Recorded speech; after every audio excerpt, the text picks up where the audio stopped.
पहलवानों का अपराध की तरफ क्यों खुल रहा है रास्ता? आखिर कौन है जिम्मेदार? सरकार, परिवार या समाज? क्या फिल्मों ने पहलवानों को गलत मार्ग दिखाया है? क्या देश की शान बढ़ाने वाले पहलवानों को पैसे ने अपराधी बना दिया? सुशील पहलवान के अपराधी बनने को क्या कहते हैं पूर्व सैनिक व समाज सेवी संगठन? देखे पूरी खबर। सर, परिचय दीजिए। मैं Sadaram Gupta, senior social activist, ex army, general secretary, senior citizen welfare association रेला। सदाराम जी, एक चीज़ जानना चाहूँगा। आज एक बहुत ही गंभीर विषय है कि आज जिन पहलवानों पर नाज था, आज वो पहलवान सुशील कुमार सलाखों के पीछे। क्या कहेंगे आप? क्या समझ पा रहे हैं? क्या कुश्ती का यहाँ पर अंत हो जाएगा? ये बहुत दुखद विषय है और वो दिन भी मुझे याद है जब 2010 में पहला मेडल लेकर के ओलंपिक से जीत करके सुशील कुमार जी लेके आए। बापरोला गांव मेरा देखा हुआ है। जब ये पता लगा कि सुशील कुमार बापरोला से हैं तो मेरी खुशियों का अंदाज़ा आप लगा सकते हैं कि कितनी खुशी हुई होगी। भले मैं सुशील कुमार जी को व्यक्तिगत रूप से नहीं जानता था, लेकिन जो उन्होंने अंतर्राष्ट्रीय स्तर की पहलवानी में जो हिंदुस्तान का परचम लहराया, वो पल देखने योग्य थे। पूरे हिंदुस्तान के लोगों ने उनको अपनी आंखों पे बिठाया था। लेकिन बड़ा दुख विषय है कि उसने अपने ही समुदाय के पहलवान सागर धनखड़, जो कि एक ओलंपिक में उगता हुआ सितारा था, इन्हीं की कम्युनिटी पहलवान था, मात्र आयु 22-23 साल जो सुनने में आ रही है, उसका इस तरीके से जाने में कहूँ, अनजाने में कहूँ, रंजिश में कहूँ, मर्डर किया गया। वो बहुत ही दुखद घटना हुई है। ये पूरे ओलंपिक जगत में, हिंदुस्तान में शर्मसार करने वाली बात है पहलवानों के लिए। सदाराम जी, अगर हम बात करें, जिस तरह से सतपाल पहलवान ने एक इमेज बनाई थी और कुश्ती के डूबते हुए सूरज को उदय करते हुए सुशील को लेकर आए थे। सुशील और योगेश्वर दत्त दोनों ने ही एशिया में अच्छा अपना परचम लहराया और देश का कई दफा गौरव बढ़ाया। ऐसे अब क्या समझेंगे इसको कि यहाँ कहाँ चूक हो गई और क्या कारण हो सकते हैं कि पहलवान आज क्राइम की तरफ जाते रहे? देखो, इसमें महाबली सतपाल जी, जिन्होंने पूरी दुनिया में नाम कमाया, और उन्हीं के शिष्य जिनके अधीन इन्होंने ट्रेनिंग, प्रशिक्षण लिया और इस मुकाम पे पहुँचे, और यहाँ तक कि इनकी परचम को देखते हुए इन्होंने अपनी पुत्री का विवाह भी इनके साथ किया।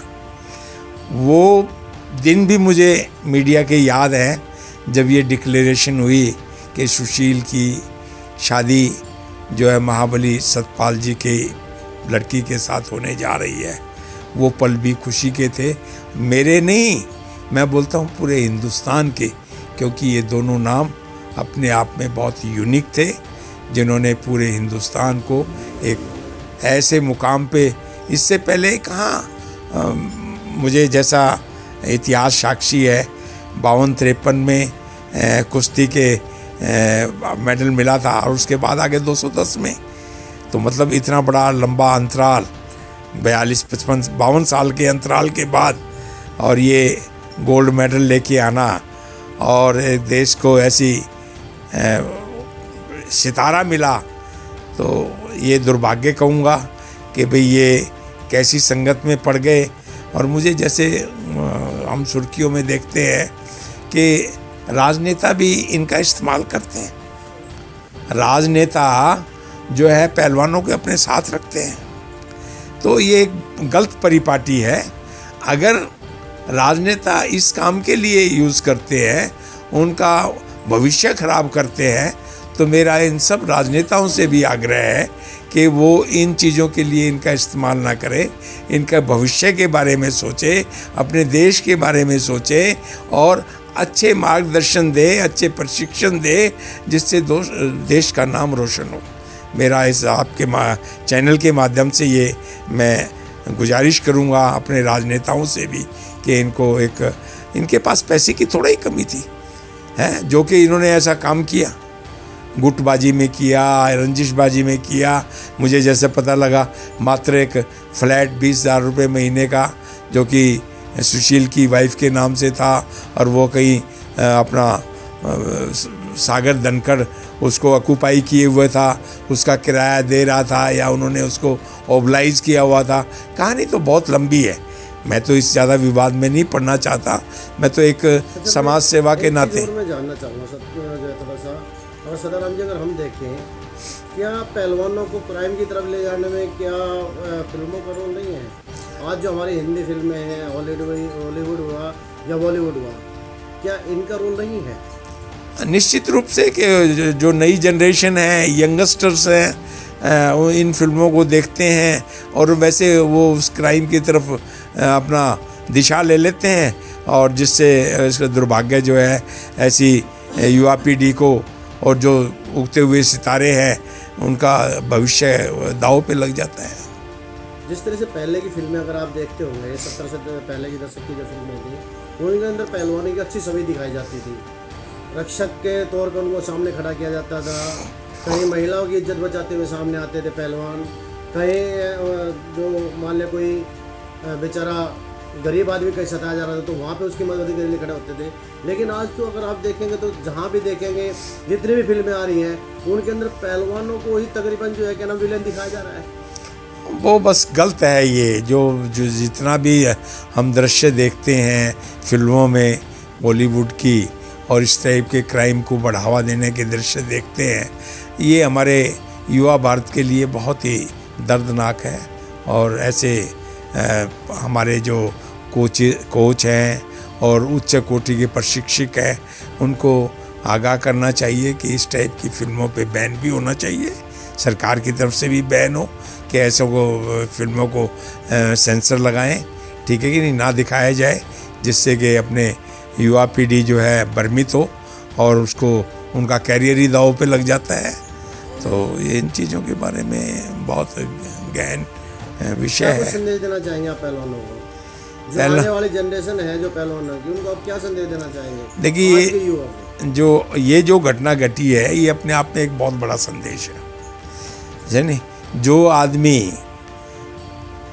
भारत की राष्ट्रपति प्रतिभा पाटिल, माननीय प्रणब मुखर्जी राष्ट्रपति महोदय और माननीय प्रधानमंत्री ये क्या नाम मनमोहन जी से जिन्होंने ये इतना बड़ा सम्मान अर्जित किया हो और आज वही शख्सियत हैं तौलिए के अंदर मुंह को छिपाए हुए हैं सलाखों के बीच में हो, तो ये कितने शर्म की बात है।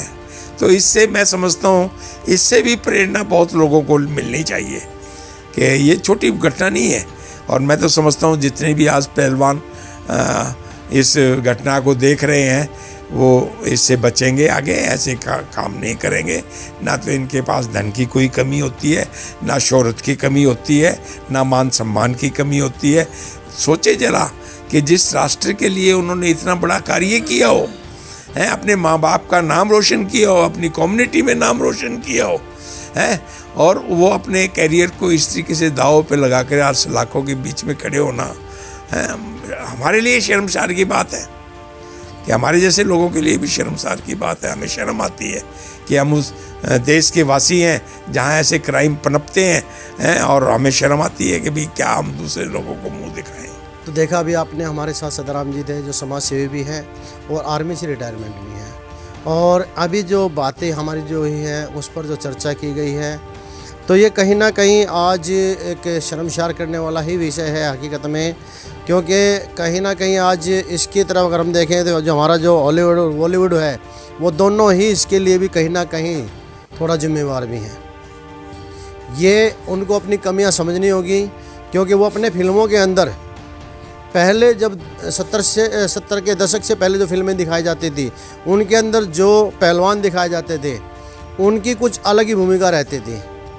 आपने शायद दारा सिंह जी को हनुमान के रूप में देखा है, उससे पहले भी जो है काफ़ी फिल्मों के अंदर है, उनसे पहले चंदगी राम जी रहे हैं, और कहीं ना कहीं महाबली सतपाल भी जो है फिल्मों में आए हैं और अच्छी भूमिकाओं के अंदर उनको दिखाया गया। लेकिन आज के दौर के अगर हम बात देखेंगे तो आज के दौर के अंदर हॉलीवुड और बॉलीवुड दोनों ही जितने भी पहलवान हैं उन्हें खलनायक की भूमिका में लेकर आते हैं। तो इस पर भी थोड़ा सा अंकुश लगना बहुत ही ज़्यादा ज़रूरी है, क्योंकि ये एक विषय बहुत ही गंभीर है और जिसको देखकर अन्य पहलवान कुछ समय रहते हैं अखाड़े के अंदर, उसके बाद फिर वो निकल जाते हैं बदमाशी की तरफ, यानी क्राइम की दुनिया में वो उतर जाते हैं। तो ऐसा मत कीजिए, क्योंकि आपके परिवार का और गांव का, उसके साथ साथ राज्य और देश का बहुत बड़ा सपना है आपके ऊपर, बहुत ही बड़ा। उन लोगों को ये विश्वास है कि आप देश के लिए कुछ अलग कर दिखाएंगे और एक सम्मान की दृष्टि में आप तिरंगा लेकर देश के अंदर आएंगे, तब आपका सम्मान होगा, तो बहुत ही अच्छा लगेगा। तो सुशील कुमार जी का जहाँ तक आप देखिए लंगोट, तिरंगा और तौलिए तक का जो सफ़र है दोस्तों, ये बड़ा ही शर्मसार कर देने वाला विषय है। यहाँ पर बहुत ही दुख होता है कि एक एशिया गोल्ड मेडलिस्ट पहलवान जो एक तिरंगा लपेटकर जिस टाइम तिरंगा लहराते हुए जब आया था देश के अंदर, तो उसका कितना बड़ा सम्मान था। और आज कितना शर्मिंदा करने वाला विषय है कि आज वही पहलवान तौलिया लपेटकर अपने आप को छुपते छुपाते पुलिस तक लेकर जा रहा है। तो हम सभी पहलवानों को यही कहेंगे कि कृपया करके क्राइम की दुनिया से पीछे हटिए, क्योंकि यहाँ सिर्फ और सिर्फ अंधेरा है, यहाँ आपके लिए कोई उजाला नहीं है और देश का सम्मान आपका इंतज़ार कर रहा है। आप कृपया करके अपनी मेहनत से अपने माँ बाप का और अपने देश का नाम रोशन कीजिए। टैलेंट ऑफ इंडिया से रोहतास सिंह योगी।